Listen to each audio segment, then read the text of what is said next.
Hey, what's going on, everyone? Eric here. Welcome to the channel. Poke Nostra. It's the business name. So I want to keep this pretty brief. It's not going to be a long video. Had someone request a pre-grading video. They reviewed one of my shorts, so I figured why not do one anyway. I was thinking about it. So I'm going to get right into it. Full disclosure, I'm not an expert with this. I have no tricks or whatever you want to call it. I do the best I can.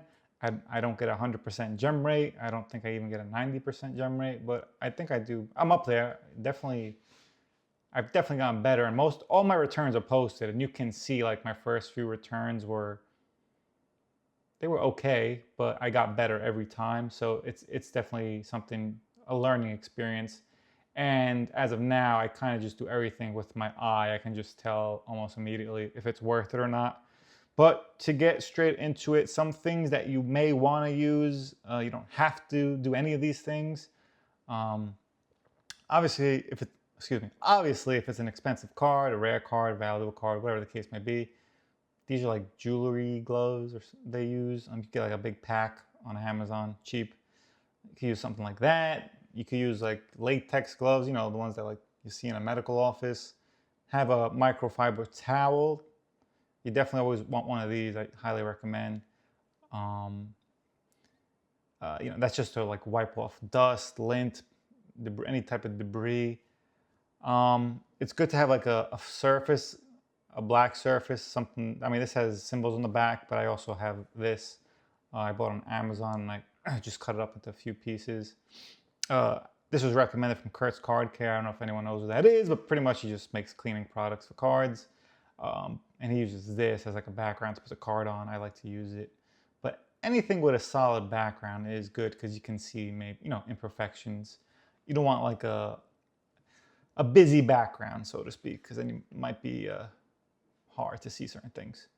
Also, I got this, and I use this in the beginning. Sometimes I'll pull it out, but get this on Amazon.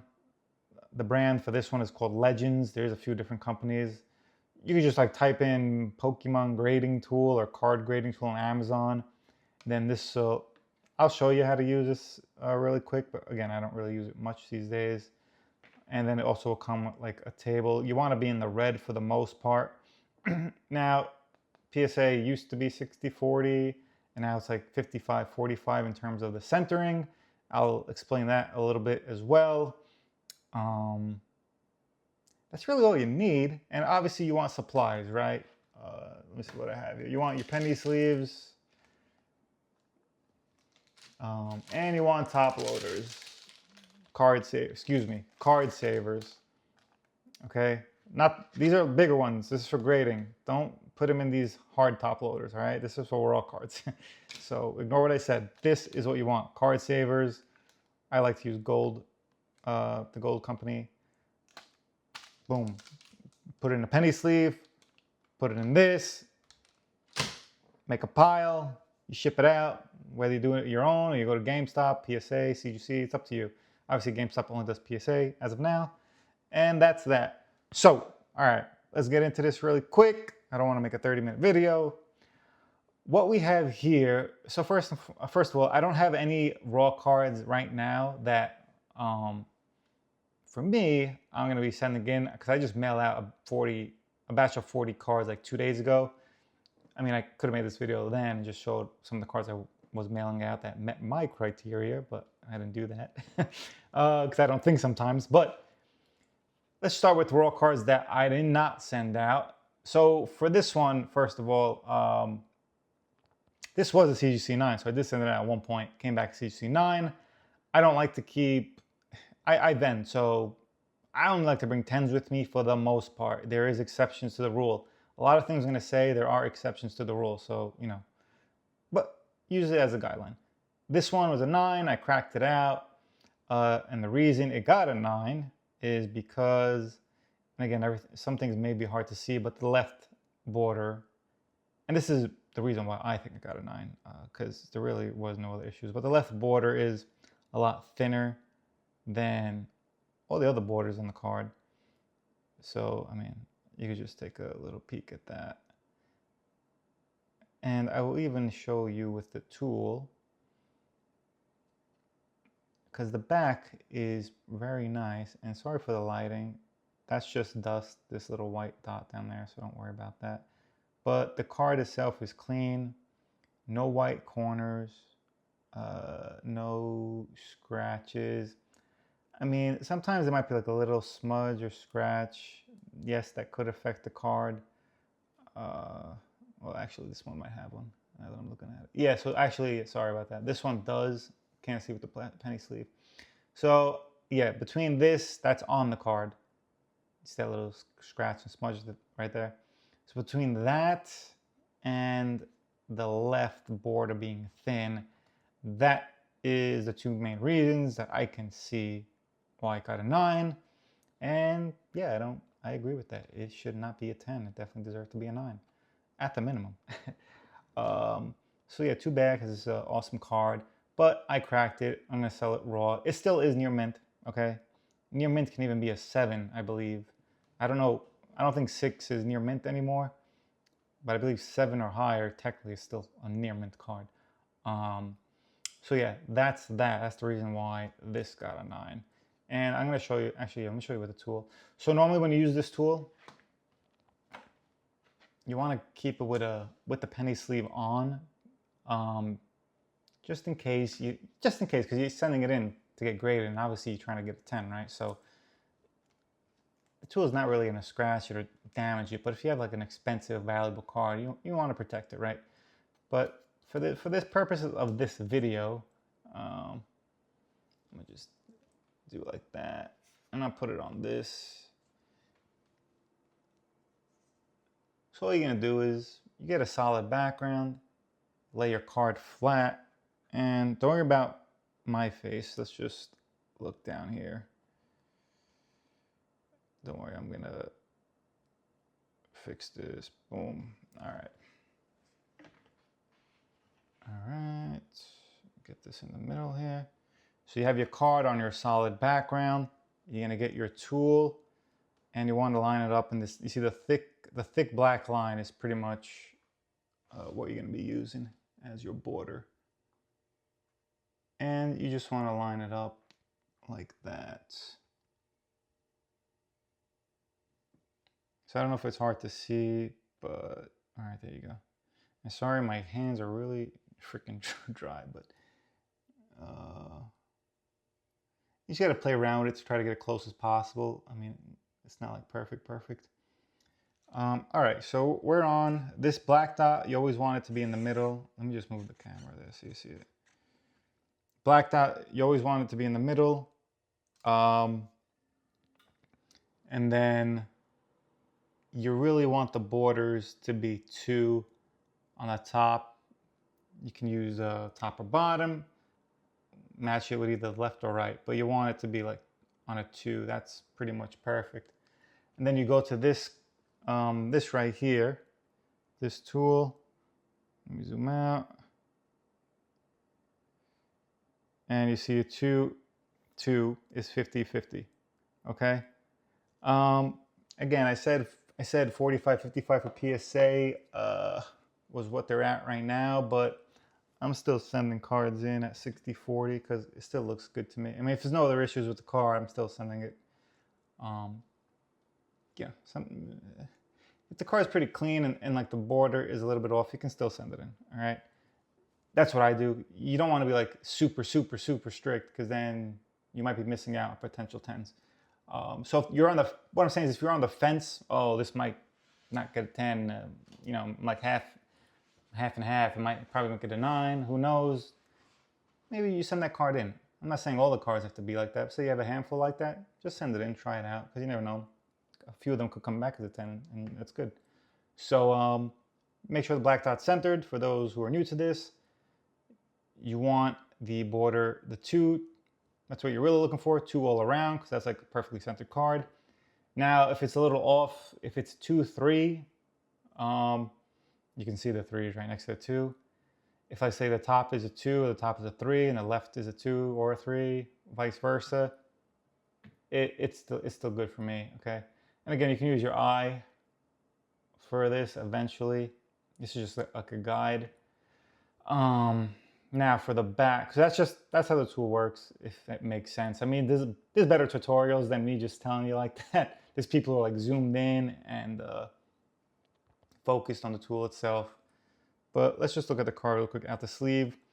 Any card you look at, you can eye it. Now this does look pretty good. Again, came back a 9, and sometimes it's really hard to tell, but the borders is most important. Centering, any card you're looking at, centering is the most important. In the front, obviously, you can clearly see if there's any damage to the card. You don't want that.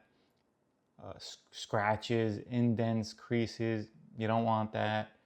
Bends in the corners. A lot of the issues are going to be in the corners and the edges, so you want those to be clean. Let's turn to the back.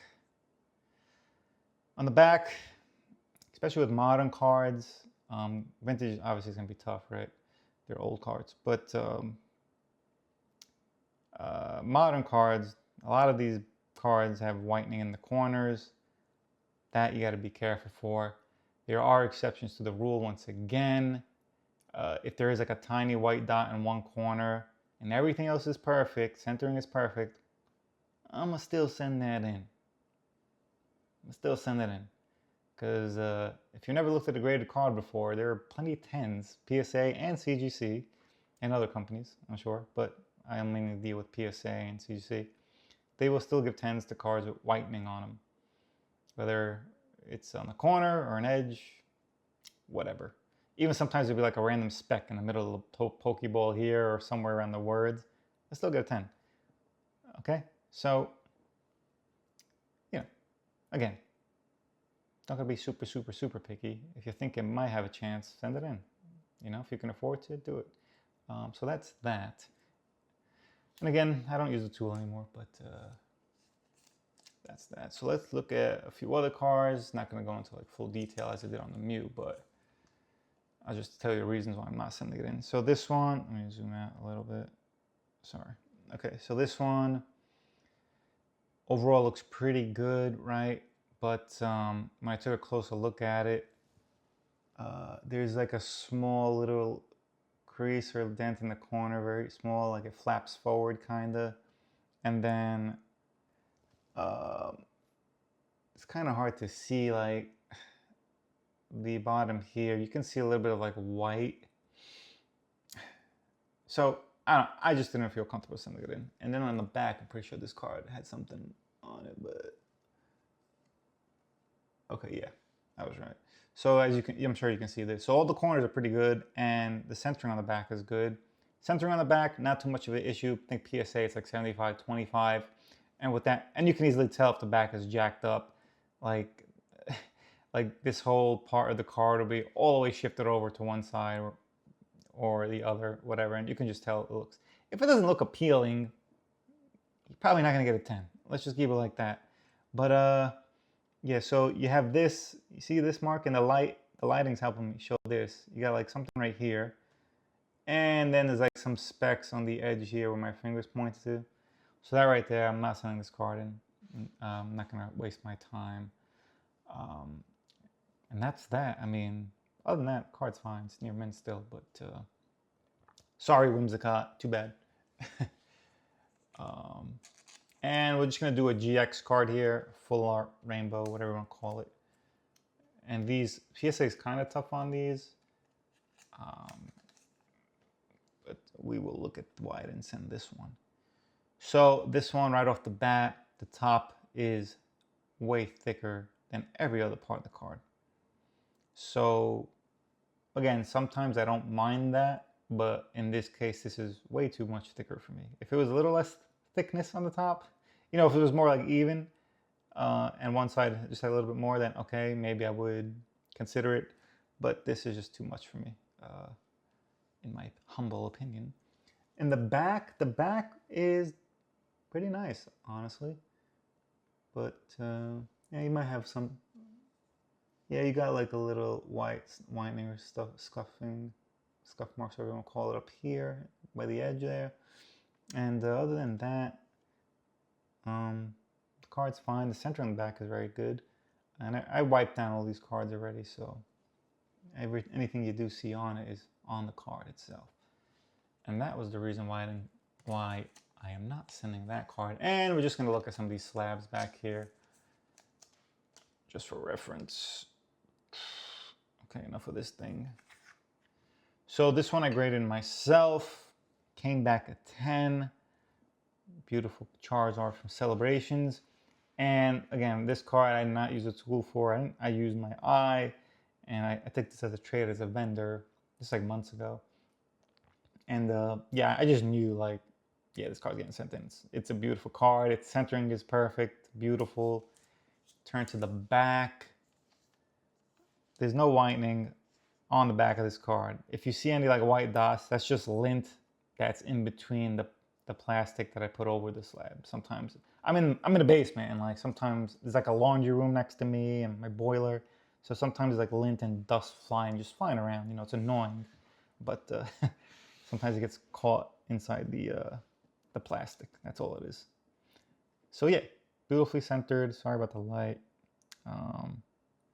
You can see this one actually a little bit heavier on the left and top, right? On the back of the card. But the back, again, more lenient than the front.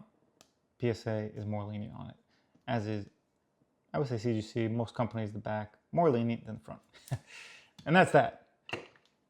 This one, I did not get graded myself. I bought it. Well, I didn't buy it, I traded. I used to trade a lot of cards into GameStop, like 8s and 9s. Sometimes occasional 10s that, you know, I didn't care for. It took a while for me to move at a show. So I would just trade a pile of cards in and get something for my PC. You know, a more expensive slab like this one. So we got the Sylveon here. It's very nice, well centered. Is that Lawless Skies? Yeah, this card. It's a beautiful card, and looks really good. Again, this right here, just some lint, debris, whatever you want to call it. Yeah, and you can see this one too. I want to say a little thicker on the top, but again, not an issue. No whitening on the corners. So yeah, that's that. Now, the only reason I'm showing these CGC cards because I just got these back. Here, let me shift this over for you. So I graded these both myself. One came back a pristine 10. Other one, Gemmin 10.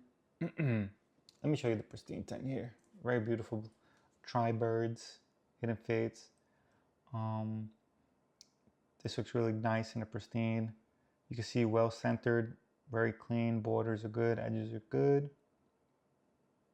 And for these cards, it's not the black line around the card, by the way. It's the silver behind it, the thickness of the card.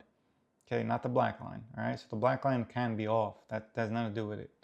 So just remember that if you're ever looking to grade GX cards. So this card is very nice. Moreland, ignore. Pretty nice. Center on the back. Edges are clean. Corners are clean. Again, sorry for the glare and the lighting, but by now, at this point in the video, you should know what you're looking for. And this one, Japanese. So the only reason why I think this one did not get a Gemmin 10 is I assume my grader at CGC just thought it was a little bit off the centering in the front. And that's just why I didn't get a pristine, but still got a 10. It is a clean card. And I can see it just being very slightly off. Maybe the left is a little bit thicker. You know, I don't know. I think it still could have passed. And I don't know if there's like maybe extremely tight white dot in that corner, possibly. Again, who knows what the grader's thinking after grading a card. But another thing to think about. So this card, like in a Gemmin 10, is around, I don't know, $200. In a PSA 10, it's like $550, give or take. Same exact card. So like I was thinking about cracking this card, sending it to PSA to see if it will come back a 10. Thinking about it hard because, yeah, I will crack it. Obviously I wasted money for sending this in for the grade, which only cost me $12. Then I have to spend an additional $25 to grade it at GameStop. But I would still technically be making money. If it came back a 10, I'd probably be up at like $250, $300. So that's good. But I don't know. I just decided for now not to. because even if I sold this at 200, I'm still making profit from when I bought it. So sometimes you just gotta, I don't know, I really don't feel comfortable cracking 10. But I did crack a few other cards that I thought, CGC 10s, Gem Mint, that I thought were extremely perfect, and I was just like, nah, I'm sending this to PSA. So I did do that for a few of them. But this one, I was like a little bit on the fence to do that. You just gotta play around with it, sorry. Look up the values for everything if you ever do want to crack something and create it with another company. Just see if it's worth the money, effort, and time. Because sometimes you may just better off selling it, taking the profits, and moving on to the next card. All right. So that's everything. Hope you enjoyed the video. It's damn light. Hold on a second. Let me block this with my head. So yeah, hope you enjoyed the video. I'm at the 20-minute mark, longer than I want it to be. If you're confused with anything, just let me know. Leave a comment, and I'll try to answer it. Hopefully I explained it well enough. Again, not an expert. But yeah, that's it. Until next time, my friends. Peace.